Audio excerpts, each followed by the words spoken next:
Hello student, आज हम fundamental के अंदर न्यू टॉपिक कि पेशेंट टीचिंग के बारे में पढ़ेंगे। ठीक है, पेशेंट टीचिंग या एजुकेशन, पेशेंट को टीच करना, पेशेंट को एजुकेशन देना। ठीक है, इसकी डेफिनेशन के बारे में, इसके पर्पस एंड इम्पोर्टेंस, इसकी प्रोसेस के बारे में हम आज पढ़ेंगे। ठीक है, फर्स्ट पढ़ते हैं हम इसकी डेफिनेशन। पेशेंट टीचिंग क्या है? Patient teaching is a process involve teaching the patient about reducing the health risk factors, increasing client level of wellness and taking specific protective health measures. Patient teaching is एक process है जिसके अंदर क्या involve है? Teaching the patient, patient को teach करते हैं about किसके बारे में? Reducing the health risk factor, जो भी हेल्थ के रिस्क फैक्टर है उनको रिड्यूस करना, and increasing client level of wellness, जो भी पेशेंट का वेलनेस लेवल है, जो हेल्थ लेवल उसको इंक्रीज करना, and taking specific protective health measures, जो भी स्पेसिफिक प्रोटेक्टिव हेल्थ मेजर्स है उनको देना। ठीक है, क्या है पेशेंट टीचिंग? पेशेंट टीचिंग एक प्रोसेस है जिसके अंदर क्या क्या इन्वॉल्व है? टीचिंग द पेशेंट्स, पेशेंट को टीच करना, reducing the health risk factor, जो भी हेल्थ रिस्क फैक्टर है उनको रिड्यूस करना, and increasing client level of wellness, जो भी पेशेंट का वेलनेस लेवल है उसको इंक्रीज करना, एंड स्पेसिफिक प्रोटेक्शन देना, हेल्थ मेजर्स का जो भी प्रोटेक्शन है वो देना, क्या कहलाता है? Patient teaching. Health education is an essential component of nursing care. Health education जो है वह इसेंशियल आवश्यक कंपोनेंट है काय का? नर्सिंग केयर का। हम किसी को भी नर्सिंग केयर प्रोवाइड कर रहे हैं तो उसका मेन कंपोनेंट क्या है? Health education. ठीक है, उसको हेल्थ को एजुकेशन देना काय के लिए? डिजीज़ को प्रिवेंट करने के लिए, हेल्थ को प्रमोट करने के लिए। ठीक है, तो नेक्स्ट हम इसके पर्पस पढ़ते हैं। पर्पस क्या है? The purpose of the patient education are, first purpose है to maintain and promote health. ठीक है, हेल्थ को मेंटेन करना एंड प्रमोट करना। ठीक, सेकेंड पर्पस पढ़ते हैं पेशेंट टीचिंग का, prevent illness and restore the health. ठीक है, इलनेस जो भी बीमारियाँ है उनको प्रिवेंट करना and restore the patient health, patient की हेल्थ को रिस्टोर करना। ठीक है, थर्ड पर्पस पढ़ते हैं teach the patient how to cope up with their condition, patient को टीच करना है, उसको एजुकेशन देना है कि वो कोप अप कैसे करेगा, कोई भी सिचुएशन आएगी तो उस कंडीशन से कैसे कोप अप करेगा, उससे कैसे सामना करेगा। ठीक है, मान लो कोई डिजीज़ कंडीशन ज़्यादा सीवियर हो गई तो पेशेंट को घबराना नहीं है, उस कंडीशन से कोप अप करना है। ठीक है, वो कंडीशन धीरे धीरे ठीक हो जाएगी। इस तरह से हमको पेशेंट को टीचिंग प्रोवाइड करनी है कि वो किसी भी कंडीशन में घबराए नहीं, अपना धैर्य बनाए रखे। नेक्स्ट पर्पस पढ़ते हैं फोर्थ नंबर का, to provide psychological support during teaching learning process. हम जब टीचिंग लर्निंग प्रोसेस प्रोवाइड कर रहे हैं तो उसको साइकोलॉजिकल सपोर्ट भी प्रोवाइड करना है। ठीक है, अब नेक्स्ट हम देखते हैं importance of patient teaching. Patient teaching की क्या इम्पोर्टेंस है? हम पेशेंट को क्यों टीच करते हैं, पेशेंट को क्यों एजुकेशन देते हैं? ठीक है, उसकी क्या क्या इम्पोर्टेंस है? फर्स्ट इम्पोर्टेंट पढ़ते हैं patient teaching improve nurse patient relationship. यदि हम पेशेंट टीचिंग जो प्रोवाइड करेंगे उससे क्या होगा? नर्स पेशेंट रिलेशनशिप अच्छी स्थापित होगी। ठीक है, नेक्स्ट पढ़ते it help client to make decision about his health condition. Patient को हेल्प होती है कोई भी डिसीजन लेने में, अबाउट किससे related? Health condition, health condition से रिलेटेड कोई भी डिसीजन लेने में पेशेंट की हेल्प होती है, कैसे? टीचिंग से। यदि किसी नर्स ने पेशेंट को हेल्थ एजुकेशन दी है कि आपकी यदि हेल्थ है तो आपकी कोई डिजीज़ है तो आपको इससे रिलेटेड ये डाइट लेनी है, तो पेशेंट को हेल्थ जो कंडीशन है उसमें कोई भी डिसीजन लेना पड़ता है तो उसको हेल्प मिलती है। ठीक है, थर्ड इम्पोर्टेंस पढ़ते हैं patient education promote patient centred care and as a result patient active involvement in their plan of care. Patient education जो है वो प्रमोट करता है patient centred care, and result क्या निकलता है कि पेशेंट जो होता है वो एक्टिव इन्वॉल्वमेंट, खुद की इच्छा से हम पेशेंट को यदि कोई भी केयर प्रोवाइड करते हैं तो उसके अंदर एक्टिव पार्टिसिपेशन लेता है। ठीक है। तो हमारा क्या इंपॉर्टेंस है, यदि हमने किसी पेशेंट को एजुकेशन प्रोवाइड की है तो हम जब भी उसकी केयर करेंगे तो वो क्या है, एक्टिव पार्टिसिपेट इन्वॉल्वमेंट करेगा। हम उसके ऊपर फोर्स नहीं करना पड़ेगा, आप हॉस्पिटल आओ, फीडबैक के लिए बुलाते ना, वापस आपको आना है, तो पेशेंट के लिए फोर्स नहीं करना पड़ता है कि आपको वापस आना है, खुद अपनी इच्छा से वो हॉस्पिटल के अंदर केयर के लिए आता है। तो किसका इंपॉर्टेंट है ये, पेशेंट टीचिंग का।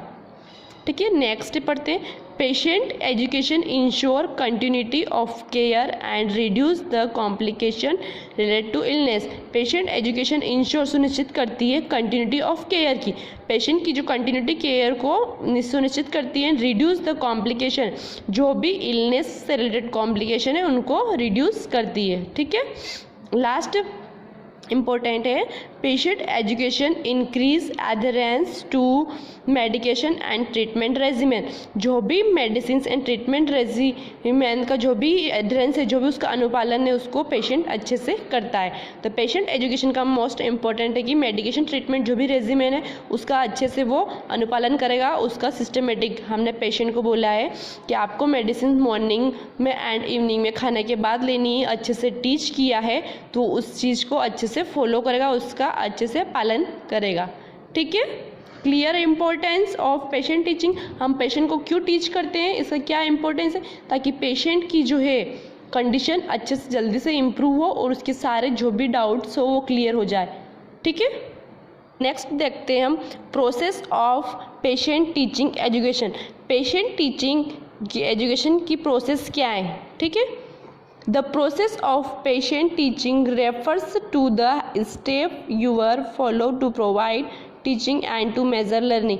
जो प्रोसेस है patient teaching refers to the steps you follow provide teaching and measure learning. Teaching provide करने के लिए एंड लर्निंग को मेज़र करने के लिए हमने प्रोसेस क्यों बनाई, क्या ज़रूरत थी पेशेंट टीचिंग प्रोसेस बनाने की, तो किस लिए बनाए, प्रोवाइड टीचिंग को प्रोवाइड करने के लिए, एंड लर्निंग मेज़र, कितना पेशेंट ने लर्न किया है, कितना सीखा है, उसको मेज़र करने के लिए। तो स्टेप इन्वॉल्व इन टीचिंग कौन कौन से स्टेप है, फर्स्ट देखना असेसिंग लर्निंग नीड। ठीक है, पेशेंट को लर्निंग की नीड है या नहीं है उसको असेस करने के लिए। ठीक है, पेशेंट को लर्निंग की नीड, सीखने की नीड ही नहीं और हम उसको देते जा रहे हैं तो क्या होगा, पेशेंट उसमें इंटरेस्ट नहीं लेगा। सबसे पहले हमको असेस करना है कि उसको लर्निंग की नीड्स है या नहीं है, ज़रूरत है या नहीं है उसको पेशेंट को टीचिंग देने की, एजुकेशन देने की। सेकेंड देखते हैं डेवलपिंग लर्निंग ऑब्जेक्टिव। जो भी ऑब्जेक्टिव है लर्निंग के उसको डेवलप करना है। ठीक है, जैसे कि कोई पेशेंट है तो उसके अंदर कोई भी उसका लर्निंग का जो मेन उद्देश्य है कि पेशेंट को एजुकेशन देना है, कि हम उसको एजुकेशन देंगे कि मेंटेन प्राइवेसी एंड टाइम से मेडिसिन लेना है, ऐसे कुछ भी ऑब्जेक्टिव से तो उसको पहले डेवलप करना है, उसके बाद देना है कि किस टाइम से पेशेंट को मेडिसिन देनी है। Planning and implementing patient teaching. ठीक है, सबसे पहले यदि पेशेंट को टीचिंग दे रहे हैं तो सबसे पहले उसके प्लान बनाएंगे एंड उसको इम्प्लीमेंट करेंगे। पहले कोई भी प्लान बनाया है उसको पेशेंट के ऊपर अप्लाई करना है। ठीक है, फोर्थ इवेल्युएटिंग पेशेंट लर्निंग। ठीक है, पेशेंट ने कितना सीखा है उसका इवेल्युएशन देखना है। पेशेंट को हमने टीचिंग तो प्रोवाइड कर दी पर उसको समझ में कितना आया है तो पेशेंट से वापस पूछ कर उसको इवेल्युएशन लेना है। फिफ्थ देखेंगे documenting patient teaching and learning. ठीक है, पेशेंट को हमने कितना टीच किया और पेशेंट ने कितना लर्न, कितना सीखा है उसको डॉक्यूमेंट करना है। ठीक है, process of patient teaching education clear, 5 process है। ठीक है, नेक्स्ट हम पढ़ते हैं role of nurse in patient teaching. Patient teaching के अंदर नर्स का क्या रोल है। फर्स्ट रोल पढ़ते हैं, nurse is to identify client's learning need. Nurse is to identify, nurse को आइडेंटिफाई करना है कि पेशेंट को लर्निंग की नीड है कि नहीं है। ठीक है, हमारा सबसे पहला रोल, हमारा काम क्या है कि नर्स को आइडेंटिफाई करना है कि क्लाइंट्स को लर्निंग की नीड है या नहीं है, हमारा फर्स्ट रोल है। ठीक है, सेकेंड हमारा रोल क्या रहता है नर्स का टीचिंग के अंदर, मोटिवेट द क्लाइंट, पेशेंट को मोटिवेट करना। ठीक है, उसको बढ़ावा देना। थर्ड है इन्वॉल्विंग क्लाइंट एक्टिविटी, इसके अंदर पेशेंट की एक्टिविटी को भी इन्वॉल्व करना है ताकि उसको टीचिंग के अंदर इंटरेस्ट आए। ठीक है, topic of the client teaching should match with client need. जो भी टॉपिक हम पेशेंट को टीच कर रहे हैं वो पेशेंट की नीड से मैच होना चाहिए। ऐसा नहीं कि आप पेशेंट को टीच करते जा रहे हो, उसका इंटरेस्ट ही नहीं है उसमें, तो क्या होगा, पेशेंट बोर हो जाएगा। तो जो भी पेशेंट की नीड है उसको इन्वॉल्व करना है, वो क्लाइंट की जो टीचिंग है उससे मैच करना चाहिए। ठीक है, नेक्स्ट पॉइंट देखते हैं। She should observe the emotional and physiological need. जो भी